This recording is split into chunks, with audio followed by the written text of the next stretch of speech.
नून league का peoples party को उसके घर में टफ टाइम देने का इरादा। फंक्शनल लीग के बाद MQM पाकिस्तान के दरवाजे पर दस्तक। लीगी वफ्द और मुत्तहिदा रहनुमा आइन को अवाम दोस्त बनाने और वसाइल की मुनसिफाना तकसीम पर मुत्तफिक हो गए। सीट एडजस्टमेंट पर अभी कोई बात नहीं हुई। साद रफीक ने सिंध में हम ख्याल जमातों का सियासी इत्तेहाद वक्त की ज़रूरत करार दे दिया। लीगी वफ्द की JUP के सरबराह अवैस नूरानी से भी मुलाकात। MQM के रिवायती हरीफ पीपल्स पार्टी पर वार तेज हो गए। बहुत हो चुका, अब इख्तियारात चाहिए। लूले लंगड़े आइन से जान छुड़ा ली जाए वरना आवाम को लेकर बाहर निकलेंगे। खालिद मकबूल सिद्दीकी का लांढी जलसे में इंतबाह। एक वज़ीर आज़म और 4 वज़राए आला तमाम वसाइल और इख्तियारात पर काबिज हो गए। इख्तियारात गली महल्लों तक मुंतकिल किए जाएं, मुस्तफ़ा कमाल का मुतालबा। उनको जोड़ के फिर वो पीपल्स पार्टी का मुकाबला करना चाह रहे हैं। आप कितनी भी कोशिश करें, जिसमें मैंने पहले कहा कि 0 + 0 + 0 रिजल्ट इज 0। PMLN का मुझे एक भी ऐसा इख्तिदार नहीं है कभी फ्री इलेक्शन में PMLN को इख्तिदार मिला हो। हमेशा जब भी धांधली हुई, धांधली की शुरुआत हुई, धांधली की पैदावार हुई तो आपको PMLN इख्तिदार में नजर आएगी। MQM नून लीग इत्तेहाद 0-0। नून लीग कभी शफाफ इलेक्शन के जरिए इख्तिदार में नहीं आई। 2017 की तरह किसी नाअहल को अवाम पर थोपने से रोकेंगे। जियाले रहनुमा शर्जील मेमन बरस पड़े। नून लीग को वस्ती पंजाब में मुकाबले और अगला वज़ीर आज़म पीपल्स पार्टी का बनाकर दिखाने का चैलेंज। तुंद व तेज बयानात के बाद नून लीग और पीपल्स पार्टी तलखियां कम करने पर मुत्तफिक। लीगी रहनुमा साद रफीक, अय्याज सादिक और बशीर मेमन की कराची में खुर्शीद शाह, नवीद कमर और गुलाम मुस्तफ़ा शाह से मुलाकात। मौजूदा मुल्की सूरत हाल और इंतखाबी उमूर पर तबादला ख्याल। लीगी कायद नवाज शरीफ आज क्वेटा में अहम बलोच रहनुमाओं से मिलेंगे। बलोचिस्तान अवामी पार्टी के साथ इंतखाबी इत्तेहाद का ऐलान मुतवक्के।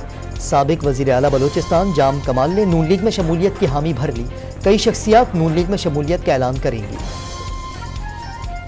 पूरे मुल्क के सदर हैं, उन्होंने खत लिखा है वज़ीर आज़म को। उस चिट्ठी का जवाब जो है वो चिट्ठी से दिया जाएगा। वो अपना जो ओहदा है, आइनी ओहदा जो कि वफाक की अलामत है, उसकी इज्जत का ख्याल रखें, वो उनके लिए ज़रूरी है। चिट्ठी का जवाब चिट्ठी। लेवल प्लेइंग फील्ड से मुताल्लिक निगरां वज़ीर आज़म को सदर के खत पर निगरां वज़ीर इत्तलात का मौक़िफ़ सामने आ गया। निगरां हुकूमत आइन और इलेक्शन कमीशन की हिदायत के मुताबिक चलेगी। मुर्तज़ा सोलंकी की वजाहत। खुद मुख्तारी, सालमियत, इस्तेकाम, बहबूदी और खुशहाली की खातिर अंजाम दूंगा। निगरां वज़ीर आला खैबर पख्तूनख्वा जस्टिस रिटायर्ड अरशद हुसैन शाह ने हल्फ उठा लिया। गवर्नर गुलाम अली ने हल्फ लिया। साबिक वज़ीर आला महमूद खान और साबिक अपोजिशन लीडर अकरम दुर्रानी ने अरशद हुसैन का नाम तजवीज़ किया था। दोनों को नाम तजवीज़ करने का इख्तियार नहीं था। तहरीक इंसाफ ने अदालत से रुजू करने का इशारा दे दिया। फराह गोगी का खुफिया गैर मुल्की पासपोर्ट मंजर आम पर आ गया। प्रॉपर्टी टाइकून के बेटे ने $1,30,000 के एवज़ गैर मारूफ मुल्क वेंतुआनो का पासपोर्ट बनवा कर दिया। ज़राए का दावा, PTI दौर में असासे 4.5 अरब रुपए बढ़ गए। मजमूई तौर पर 14.5 अरब रुपए के गैर कानूनी असासों का भी इंकिशाफ। सज़ा याफ्ता को बेल कैसे मिल गई, समय से बाहर है, जो सब कुछ हम देख रहे हैं, तो क्या आवाम अंधे तो नहीं है? वो कैसे ट्रस्ट करेंगे?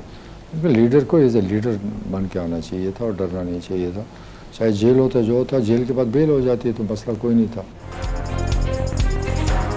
सजा याफ्ता शख्स को जमानत कैसे मिल गई?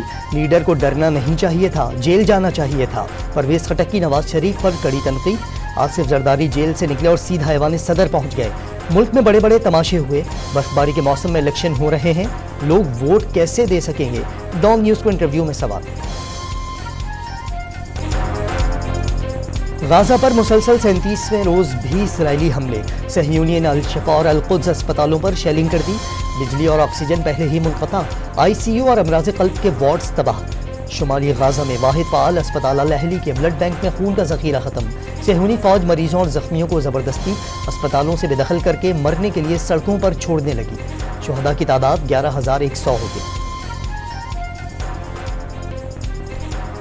इसराइली बमबारी से गाजा का 45% इलाका खंडरात में तब्दील। 41,000 घर मुकम्मल, 2,22,000 मकानात को जुज़वी नुकसान। अल अज़हर और इस्लामिक यूनिवर्सिटी समेत 279 तालीमी मराकज़ भी बर्बाद। सीवरेज का निज़ाम तबाही के दहाने पर पहुंच गया। गटरों का पानी गाजा की गलियों को तालाब बनाने को तैयार। جنگ زدہ فلسطینی گندا پانی پینے پر مجبور، ایک ایک روٹی کے لیے 4 سے 6 گھنٹے قطار میں لگنا معمول بن گیا۔ اقوام متحدہ نے رپورٹ جاری کر دی۔ لبنان اور اسرائیلی سرحد پر جھڑپوں میں تیزی، 1 گھنٹے میں حزب اللہ کے میزائل حملوں سے 7 فوجیوں سمیت 10 اسرائیلی زخمی۔ القسام بریگیڈ نے اسرائیل پر میزائل داغنے کی ذمہ داری قبول کر لی۔ غازہ میں حماس کے حملوں میں 5 اسرائیلی فوجی مارے گئے۔ 48 گھنٹے میں اسرائیلی فوج کی مزید 25 گاڑیاں تباہ کر دی، 160 سے زائد املاک کو مکمل یا جزوی تباہ کر دیا۔ اسرائیلی جارحیت کے خلاف دنیا بھر میں احتجاج، لندن میں فلسطین کے حق میں تاریخی مظاہرہ، 3 لاکھ افراد سڑکوں پر نکلے تو فضا فلسطین کے حق میں نعروں سے گونج اٹھی۔ کئی یورپی ممالک میں بھی شدید احتجاج، امریکہ میں بھی ظلم کے خلاف آوازیں بلند۔ اسپانوی فٹ بال کلب کے شائقین سرخ رنگوں سے رنگے کپڑے پہن کر اسٹیڈیم میں آ گئے۔ فلسطینیوں کے حق میں ملک گیر مظاہرے، JUI کا مری میں احتجاج، مولانا فضل الرحمان کا فلسطینیوں کی حمایت جاری رکھنے کا پیغام۔ شیطانی قوتیں غازہ کو صفحہ ہستی سے مٹانے پر تل گئیں، سراج الحق کا امہ کو عملی اقدامات کا مشورہ، مزاحمت اور جدوجہد میں ہی زندگی ہے، فلسطینیوں کی مدد کے لیے سڑکوں پر آئیں گے، کراچی میں ریلی سے حافظ نعیم الرحمان کا جوشیلا خطاب۔ اسرائیل کے خلاف جنگ صرف فلسطین نہیں، پوری امت مسلمہ کی جنگ ہے، حماس رہنما خالد مشال کا کراچی میں لبیک یا اقصی کانفرنس سے خطاب۔ فلسطینی اپنے امتحان میں کامیاب ہو گئے، مصطفیٰ کمال کا مسلمان حکمرانوں کو بزدلی کا مظاہرہ نہ کرنے کا مشورہ۔ اسلام آباد میں فلسطین سے اظہار یکجہتی کے لیے مجلس وحدت مسلمین کی ریلی، اسرائیل فلسطین میں جنگ ہار چکا، مغربی ممالک کے عوام بھی صہیونی مظالم کے خلاف سڑکوں پر نکل آئے، حکومتیں عوام کی آواز کیوں نہیں سن رہی؟ راجہ ناصر عباس کا سوال۔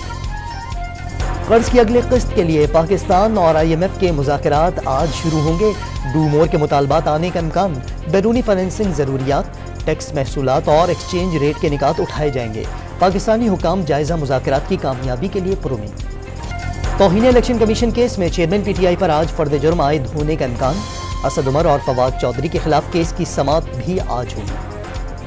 سپریم کورٹ نے مردم شماری کے خلاف اپیل سماعت کے لیے مقرر کر دی، جسٹس اعجاز الاحسن کی سربراہی میں 3 رکنی بینچ آج سماعت کرے گا۔ کراچی کے علاقے ناظم آباد میں چائے کے ہوٹل پر فائرنگ سے حساس ادارے کا اہلکار قتل، اورنگی پاکستان بازار میں شادی ہال کے باہر فائرنگ سے مولانا رحیم اللہ طارق جان سے گئے، ڈیفنس کے اپارٹمنٹ میں نوبیاہتا خاتون گولی لگنے سے چل بسی، پولیس نے شوہر اور ابرار بختی اور اس کے ملازم کو حراست میں لے لیا۔ ہل پارک اور سوجانی ٹاؤن میں 2 لاشیں ملی۔ کراچی میں سندھ کی نگراں کابینہ کے رکن خدا بخش کا بھائی ٹرین کی زد میں آ کر جام حق، حسن مری ہینڈز فری لگاتے پٹری پر چل رہا تھا کہ ٹرین نے ٹکر مار دی۔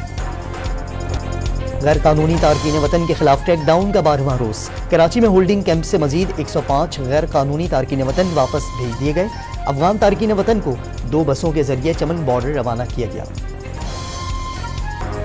لاہور کے علاقے ڈیفنس فیز 7 میں المناک حادثہ، ایک ہی گھر کے 6 چراغ گل ہو گئے، شاداب کالونی میں فضا سوگوار، شیخوپورہ روڈ پر ٹریکٹر ٹرالی کی ٹکر سے 2 موٹر سائیکل سوار جان سے گئے، Multan road per when trailer سے جا ٹکرائی، 1 شخص جاں بحق، 4 اہم افراد زخمی۔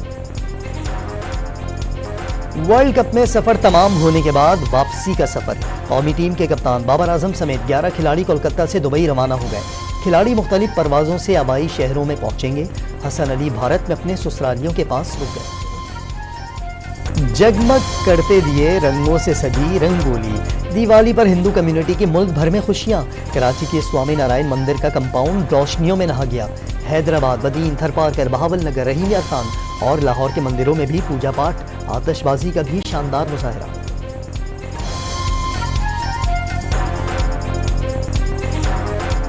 یہ جس وجہ سے ہمارا فیسٹیول منایا جاتا ہے وہ اس کی مین میننگ یہی ہے کہ ہمارے جو شری رام بھگوان ہیں وہ اسی دیوالی کے دن آئے تھے۔ بچوں کو نہ کھانے کا ہوش ہوتا ہے نہ پینے کا، بچے بم پٹاخوں میں ہی پورے ہوتے ہیں۔ آج کے دن ہم پہلے آرتی کرتے ہیں، پھر پٹاخے جلاتے ہیں، پھر اپنے دوستوں کو ہیپی دیوالی بولتے ہیں۔ اور باروب آواز، دبنگ انداز، منفرد لہجے کے بہترین اداکار سہیل اصغر کو بچھڑے 2 برس بیت گئے۔